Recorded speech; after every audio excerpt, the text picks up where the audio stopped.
Here's our 2012 Hallmark Guanella camper. Fits on a 6.5-foot truck bed. Just wanted to give you guys a little walk around of the camper so you could see the condition, especially for folks who are out of state and maybe traveling. Give you a walkthrough of everything going on with the camper. So this is the passenger side. I'll give you a little walk through. It has the Foxwing 270-degree awning, which is pretty cool. It actually wraps around the passenger side as well as the back side and connects in on the driver's side. So you have a really nice awning that also comes with down walls, I guess you could say, to keep out any like sideways rain or anything like that. It's about 6'3" in the standing height mode. It takes about, I'd say, 1 minute and 30 seconds to pop the top. Electric jacks can lift a ton of weight, frankly. There's a video of a guy from Hallmark in a four-wheeler on top of the roof in the standing position, which is pretty cool. Electric jacks to get it on and off the truck, make it super simple. There's a remote. All you need to do is really just press the buttons and the jacks go up and down. Doesn't take too long.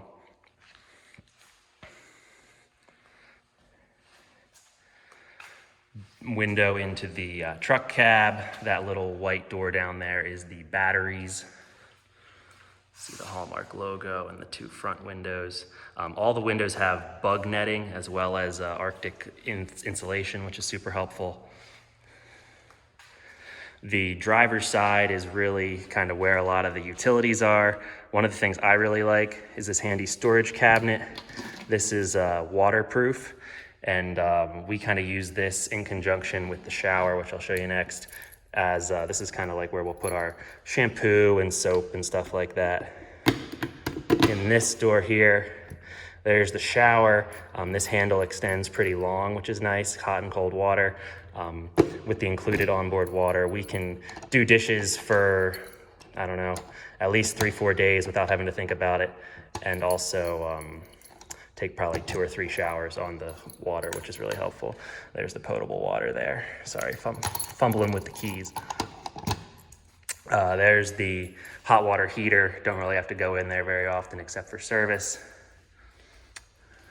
Back side of the camper here.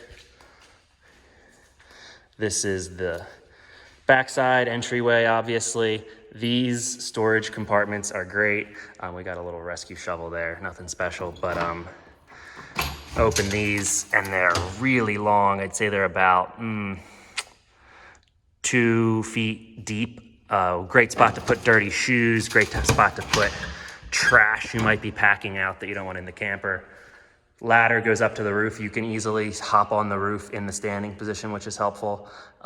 We've ran a Yakima box on the top. Not that we really need to, frankly. There's a ton of storage in here, but always helps. Certainly can get up there.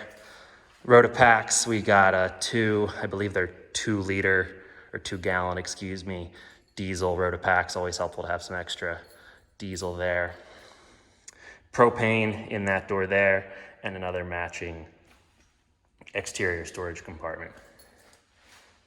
Going inside, the door is a little under 5 feet tall.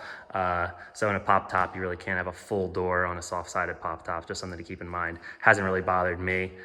You got the screen door here, closes. Nice for buggy nights. Keep the screen door, and then if you just kind of slam it, it attaches to the other door. Going inside, up and in the camper bed now. Because it's open, I'll just start over here. Here is the underbed storage, absolutely huge. This is probably, I'd say, 6 to 8 inches deep. And then, it's as tall as a queen bed is tall. So tons of room in there. This is the electric motor that actually powers the roof. These guys are insulated Sunbrella fabric covers that go over the windows. So if you're really trying to be toasty at night, especially in the winter camping, great, keeps things really warm in here.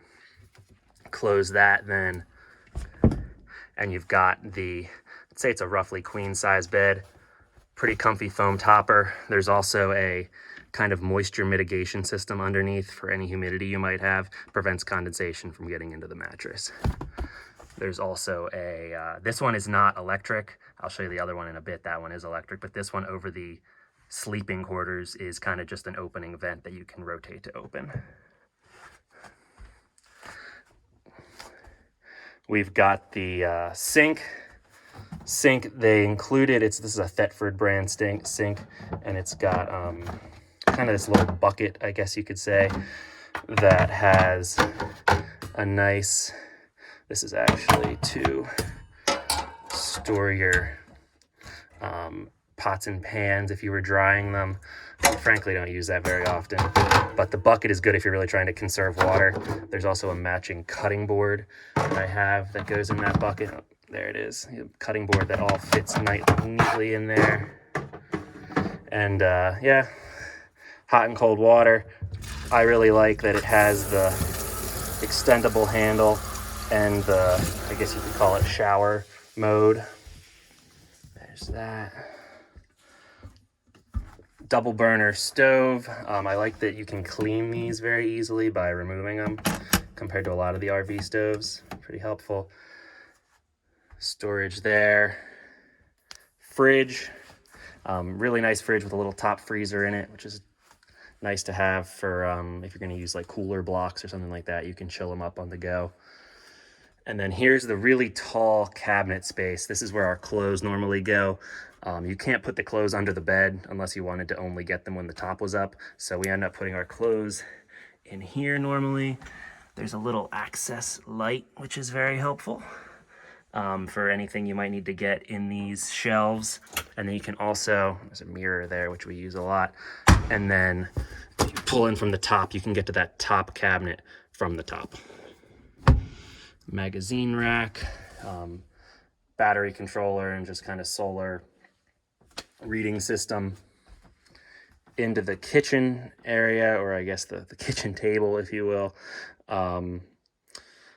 The kitchen table pulls out and converts into a bed. I'm not going to do it right now, a little tough to do with one hand while holding the phone, but I can send you pictures. It folds flat, and I would say this could fit one adult, 2 kids pretty comfortably, which is nice. Favorite thing about Hallmark, honestly, as a brand, is these huge windows.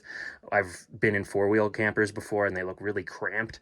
These windows, because they're so big, let in a lot of light. It feels way roomier in here than most truck campers I've been in. Overhead, we've got 2 sliding door cabinets. That's where we normally put our kitchen utensils, like kitchen plates and cups and stuff like that, go up in there. Really helpful. Fishing rod holders are also included. You can see this thick white on the windows is that kind of Arctic thicker insulation, and then again take off a layer of window and then you've got bug mesh. We really like when we park for a couple days to just open up all the windows. It really lets a ton of light in, which is very nice. Just trying to think of a few things to add as I go here, put them together in a few different video snippets, but here's a fantastic fan. So like I said, the one in the front by the sleeping area is not electric. This one is, so if you're cooking up something that has a lot of fumes, or if you're just getting a lot of condensation in here, can run this. Really helpful. Also forgot to add this here. This is by the sink, by the way. Here is the thermostat. So you'll see the thermostat actually goes down to 35 degrees. So if you wanted to do some winter camping and use your sleeping bag, but keep it just above freezing, the thermostat goes low enough that it can kind of trickle in a minimal amount of heat in those lower temperatures without burning through propane. Here's the water and battery monitor. So I got like a third tank of water, 2/3 of a battery right now, and then this is your hot water heater. So you flick this, let it run for about 10 minutes, and it pulls, I believe, 4 gallons into a hot water tank, and that lasts for 2 showers. It's really nice to have, and it'll keep it warm actually through the night. So if you wanted to heat up and take a shower at night, but then hot water to, I don't know, do dishes or wash your face in the morning, it's still there. When you're done, this is the little panel we use. You can just flick off. This is the exterior light, and then left and right of the interior light. And then this controls the up down of the topper. Flick that, and the topper will slowly start descending. I'd say it takes about 1 minute and 30 seconds to come down, but that time is well worth it for the effort not involved of just having to do a manual pop top.